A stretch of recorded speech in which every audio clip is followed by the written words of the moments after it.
Hello friends, welcome back to the League of 72, and it's time we did a deep dive on Middlesbrough. And when we talk about Middlesbrough, we mean Middlesbrough under Chris Wilder. The man is a god in my eyes, and he is absolutely flying with this team that he has inherited. It's incredible how well he's done. Second in the form table at the moment. They've won 5 of their last 6. The only game that they didn't win was a 0-0 draw against Stoke City, who are one of their playoff rivals. And from a team that looked like they were going to finish in mid-table, they are now heavily pushing for the playoff places. But how has Chris Wilder done it? That's what we're going to dive into in this video. If you're new to the channel, make sure you check out all the other content that we've got. We've been grading every single team in the EFL. We've got deep dives. We've got amazing interviews with Scott Parker and Chris Wilder himself. So much to enjoy, so make sure you subscribe and like this video if you enjoyed it by the end. Right, let's get this done and dusted. First thing that we need to address is Chris Wilder, who has done brilliantly. Now, Chris Wilder has quite a clear way of how he'd like to play, but he's also sort of flexible in terms of how he gets the job done, which we'll dive into in the clips in just a second. But I think what needs addressing as well is the fact that Steve Gibson's made a bit of a masterstroke in terms of the timing of when Chris Wilder has come in. Of course, Neil Warnock had an incredible pedigree as a manager, but something didn't totally click, certainly not this season. And the move was swift and, importantly, done at the start of an international break in November. By doing that, it gave Chris Wilder that little bit of time where it's not just 5 days in between games. We know how hectic the championship season can be with 46 games to have been played. But what Chris Wilder was able to do was introduce his tactics on the training field with just that little bit of breathing space. And although it was maybe a bit of a tricky start, and you could see that with the results, you know, a draw against draw specialist Millwall, and of course a disappointing defeat against Preston North End. But after that, I mean, they've been absolutely going for it. They have clicked brilliantly, and it shows that with some really fantastic coaching from a manager who's been there and done it, in 20 days, you've got a team that's playing brilliant stuff the way Chris Wilder wants them to play. So what makes this Middlesbrough side so interesting? Well, first of all, they've been able to sort of circumnavigate several different styles in this current 6-game unbeaten run. You've got the likes of Swansea, who like to have the ball a lot. You've got Bournemouth, who have loads of different ways of attacking you. You've got Nottingham Forest, who can be very direct in their approach, and you've got a Blackpool side who can sucker punch you at any minute. The flexibility to cope with these different approaches has been very, very impressive, and importantly, beat these sides as well. The other thing that's interesting, of course, is that Chris Wilder is utilising that trademark 3 at the back. Also, there's this general idea that Chris Wilder can be pragmatic, which is something that isn't true, and this Middlesbrough side aren't that. Yes, they've had some clean sheets, a lot of clean sheets since Wilder's come in, 4 so far since his appointment, but also they're 5th in the table when it comes to shots in the championship as well, which shows that they have that fluidity going forward, can break down teams and create chances. Another great example that this idea of pragmatism is misplaced is the victory against Bournemouth. Yes, the scoreline reads 1-0, which might make you think it's a little bit pragmatic, but you then look a little bit deeper, 19 shots against Bournemouth and 4 big chances. The system is 3-5-2. Chris Wilder has played that system in every single game since his appointment. And this is a good thing for them in 2 ways. First of all, you know how you're going to play. You can be malleable in terms of that setup, with it 5 at the back if you need to do so, having those bodies behind the ball, but also the ability to allow those players to move forward as well, which we'll be diving into in just a second. But with the obvious desire of Chris Wilder to be a long-term appointment, it allows for specialist recruitment. Right, let's dive into the clips now and take a look at how Middlesbrough have been dealing with these different types of opposition. These are all goalkeeper clips, but the important focus here is how Middlesbrough are able to mix it up when they're playing different opposition. This is a great clip to start off with because it kind of sets the tone really to show how diverse Middlesbrough have been when they have the ball. We all know that the goalkeepers have the ball a lot more than they used to, and be it Joe Lumley or Luke Daniels, depending on the opposition, the passing out of the back will be very different. And this is a great one to set us off. Stoke City, this is the game, and Joe Lumley has the ball here. And when he's got options here, this is a real brave pass, cutting out through a few players there to play the ball into quite a dangerous area there to try and suck in those Stoke City attackers to allow Middlesbrough to attack. This is a very brave way of playing, and you would imagine that this is something that would be a very strong philosophy that a team would have, that they will play out from the back, but not so. There's 2 clips here I want to show you here, and you know, if we were thinking there is that clear philosophy of showing options and playing the ball short, no. If you're playing a team that's going to press you like Huddersfield Town are looking to do so here, Luke Daniels isn't looking for options. He's not going to take a touch. And some people might think this is someone who's, a bit doubtful of what to do, so they're just getting rid. But if you watch right at the end here, Sol Bamba reiterates that tactical approach of hitting the ball over the top once again. And once again, very different to that initial style of play is this from Swansea, against Swansea. You've got a team here that is looking to get up against you, but you feel like there is a route to goal, be it over, around or through. Sometimes it's through, like that Stoke City game, but in this game they were happy to play it a little bit differently. Let's let it run again. And the important thing here is this is a very clear message, because if we pause it here, if this was a team that within this game is looking to play the ball short and play the ball out, you would have a player certainly coming over here, because he would look to see where the space is, he would take a touch and he would play this pass here. But not so. They know what they're doing, they know what the message is with the ball, and it's to stretch the play. So looking to play through against Stoke City, looking to go over the top against Huddersfield Town and Swansea City. But then you've got someone like Blackpool who can kind of sucker punch you, and they're very careful in how they press and how they defend. Again, a different strategy for that game. Happy to come and get the ball short here, you can see, because the Blackpool defence are standing off. Bit of patience at times, keeping the ball, and then kind of from nowhere really, a quick pass, and we'll just play it slowly here, to the man of the moment, Isaiah Jones. We don't get to see him after that, but that's just another way of doing it. They're very, very malleable. Let's talk about Isaiah Jones, because he has been absolutely fantastic for Middlesbrough. 22 years old, brought in from non-league side Tooting and Mitcham in 2019 to be an under-23 player, and the rise has been genuinely meteoric. For example, in the second half of the 2020-21 season, Isaiah Jones found himself on loan in the second tier of Scottish football, playing for Queen of the South. Since then, he's come back and in the month of December has been crowned the EFL Championship Player of the Month alongside the manager Chris Wilder.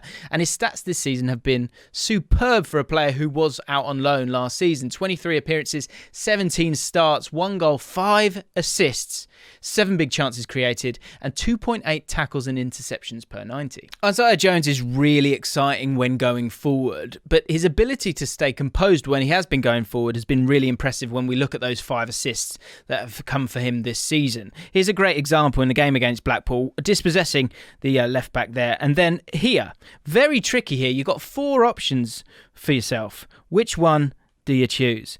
What Isaiah Jones, be it through instruction or through his own composure, looks to do a lot of the time is get to this area here and then play that ball across. And it puts it into the most dangerous area in the pitch, into that 6-yard box, and also, importantly, getting behind the opposition. Very calm in his play there, and he gets himself the assist. Most of his assists do come from those square balls in advanced areas, but he has got tremendous vision as well. Have a look at this. I absolutely love this pass from Isaiah Jones. Gets the ball higher up the pitch. It just shows his sort of starting position as well for a team that is very attacking, and that is filthy. And that should be a goal. He should have himself a 6th assist due to that gorgeous pass. Isaiah Jones is still at the start of his journey, so defensively, he's maybe not the best in the final third. However, he's still able to track down his wingers a lot of the time, put pressure on them and start counter-attacks. Here's a great example of it.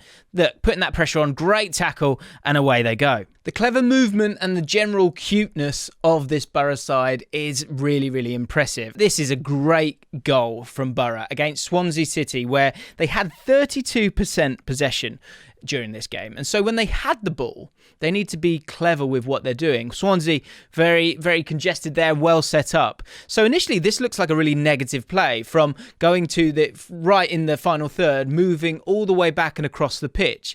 But actually, this was a case of sucking out Swansea City to create space for Middlesbrough themselves. And that man, Isaiah Jones. Sol Bamba with the little move here. And then from that initial position where the throw-on is taken by Isaiah Jones, all of a sudden, Swansea players are sucked out. There's that space in behind for that right wing back. And all of a sudden, here comes Isaiah Jones on the charge, and you've got yourself a goal. Fantastic, clever play from what felt like a negative moment that turned into a goal. This is a great clip as well, because what this shows is those little half spaces, that sort of something that was popularised by Pep Guardiola, and this is an example that he would be proud of getting into those difficult areas when it comes to defending and utilising, again, someone like Isaiah Jones or those runners from midfield as well. We've seen how Borough can go over the top, they can go through, but also how they can go round the sides, which they often do when they've got someone of the quality of Isaiah Jones when it comes to this system. You can see here, working round the sides here, but importantly, if we pause it here, the desire here is to get to this area here, to pull the ball back, to get the defenders of Nottingham Forest facing their own goal. And once that happens, then it's going to be very difficult for the opposition to get out of it. Now, this is lovely play, but ultimately you sometimes need that little bit of luck. But if that luck's going to fall to you in really dangerous areas, then why not? Because he gets himself to that area, gets the cross, and then the ball drops to Middlesbrough. Again, not something where, yes, you've picked out a player, but the important thing is there is not really a more dangerous place on the pitch than in between the 6-yard line and that post. Because if you get the ball there, you're playing the ball backwards, you've got defenders facing their own end, and we can see it here. Really well worked down this right-hand side. Great strength there, playing the ball into a difficult area. He's able to get the ball back to him here, continuing his run, and that desire to get to this area here, it's so dangerous. You've got that pullback here, which could work for you, or you could go across, and the goalkeeper, it doesn't do too much wrong, but can't keep a hold of it, and that's very difficult for him to do. And in the end, with bodies in there, it drops for you, and you've got yourself another goal. So that's Middlesbrough with the ball, but without the ball, they've been really tenacious and switched on, and again, well coached in how they defend against different oppositions. I'm going to show you 2 clips here, and it's just fascinating that there are different press triggers here, depending on how the opposition play. This first one is against Blackpool. What I can see here is that there are individual little press triggers, but at the same time, everyone knows their role, and it's about understanding that Blackpool want to play at a high tempo, so know who your man is, and certain ones you can go and press and be aggressive, be assertive. Great example here from Sol Bamba as he goes to try and get at him to block that pass because he can see that it's coming, something that maybe other centre-backs wouldn't look to do. They'd look to be safe and careful and just stay off him because he's away from goal and his back's to goal. But no, looks to get at him there. They then have the ball. Blackpool are able to get the ball again, and they've got to be careful in how they press. There are very different, clear individual press triggers at times. The ball's gone wide. They're using the touchline as one. But here, you've got to be careful because if you press him, then there's going to be possibly a 2-on-2 or a 3-on-3 if they're able to knock it around you. So being very careful, Paddy McNair, in terms of how he defends the ball. Doesn't go racing in. He goes, okay, play the ball out wide and we'll start again. Outside, they look to press a little bit more. The fullback getting at them again, and then they're in a safer position attacking the opposition, and it's just really well drilled defending. The other side of it is the game against Bournemouth recently, because Bournemouth are quite a patient side in how they want to play, and you can see that from this clip, and this is where you see that real aggression, getting at the opposition here, not letting them have their time to control the game. Now, it's a little bit naughty, the little foul at the end of it, but again, that in itself at times, it's just part of the game, isn't it? Sometimes you've got to kind of make that foul because otherwise 1, 2, 3, 4, 5, 6, 7 players are going to be taken out of the game, which can be a little bit dangerous for you. But this is what it's about. It's about intelligent play. It's about intelligent defence. It's about stopping their attacks, simply put. And doing it higher up the pitch sometimes allows you to get away with it on occasion, just that little bit more. So again, having those different styles, although it's under the same kind of values and vision of being tenacious, being brave, and being assertive. So in summary, Middlesbrough are looking pretty exciting right now. And it's important to remember that this Borough side and Chris Wilder's tenure is at the start of its journey. So for them to make the changes that they've made so far, it's been super impressive. It's a very well coached side, as are several in the Championship. But that ability to switch it up at different times is something that I've been super impressed by. Also, when you think about the moves that they're making in the January transfer window, 2 very big Premier League loan signings in Aaron Connolly and Balogun from Arsenal. 2 players that suggest to me that the message is we've got a squad that could get into the playoffs here. It's a very key period of the season now for them. Blackburn and Coventry City. They then got Man United, who they won't be afraid of in the FA Cup. And then after that, Fulham and Queen's Park Rangers. And of course, they've got that rearranged fixture against Sheffield United, which will be incredibly tasty, I'm sure, for Chris Wilder on the horizon as well. So if you have a look at those fixtures, and if he can get, 10 points from those games, then they put themselves in a fantastic position to get in the playoffs. And once they get into the playoffs, the thing that's probably the most exciting is the fact that whoever they play, they have a style for every single style that they will come up against. It's a very exciting time to be a Middlesbrough fan after what was quite a lethargic start to the season. And they are one of several teams that are making a real push for the playoff places. Maybe not the promotion places, the automatic ones, but certainly that top 6. So there you have it, guys. Let me know how you feel about it, Middlesbrough fans. Enjoying it? Enjoying life at the moment? Let us know in the comments below. If you're a fan of another club, are you afraid of Middlesbrough? I'm a QPR fan and I am slightly afraid, I've got to be honest. But time, of course, will tell if Chris Wilder can get this team into the playoffs and into the Premier League. If you've enjoyed this deep dive, we're going to be doing so much more on the channel. So make sure you subscribe to the channel, hit the notification bell as well, and join us for the next video. Thanks a lot for watching. We'll see you next time.